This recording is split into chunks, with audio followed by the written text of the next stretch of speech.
Ағла сүресі. Рахман, әрі аса рақымды Алланың атымен бастаймын. Ұлық, асқақ Раббыңның есімін ұлықта.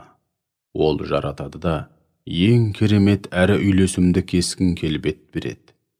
Ол әр нәрсе үшін белгілі бір өлшем, яғни әрбір жанға өлшеулі өмір, өзіндік ерекшеліктер және мақсат белгілеп, оны сол ұлы мақсатқа қарай бағыттайды.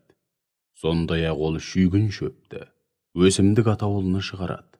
Содан кейін оларды солып, қарақошқылданып шіріген қоқысқа айналдырады. Бұдан былай адамдарды тура жолға бастауың үшін Құранды жүрегіңе қондырып, саған оны толық оқытып үйретеміз, әрі өзгелерге де оқып беруіңді қамтамасыз етеміз. Сөйтіп сен одан еш нәрсе ұмытпайтын боласың. Тек Алла басқаша қалайтын болса, оның жөні бөлек. Шүбәсіз ол жария болғанды да, жасырын болғанды да, яғни сенің де, өзге құлдарының да жасырын жария барлық істерін, ниет пиғылдарын, жай күйлерін біледі.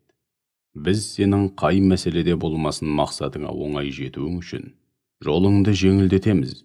Олай болса, сен үгіт насихат пен ескерту пайдалы болатын әр жағдайда насихат айт, ескерт. Аллаға тағзым ететін жан насихат пен ескертулерді тиісінше ескереді. Ал сормаңдай бейбақ болса, одан іргесін аулақ салып қашады. Ол ең үлкен отқа, жалынатқан жаһаннамның ең ыстық жеріне кіріп, шыжғырлатын бейбақ.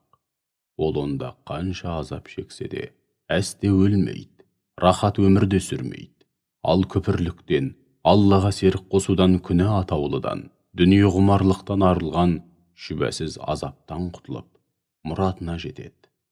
Сондай-ақ, Раббысының атын еске алып, намаз оқығанда құтылады. Уа адамдар, алайда сендер дүниенің қу тіршілігін ұнатып, оны бәрінен артық көресіңдер. Дегенмен ақирет бұл дүниеге қарағанда әлде қайда қайырлы, һәм мәңгілік.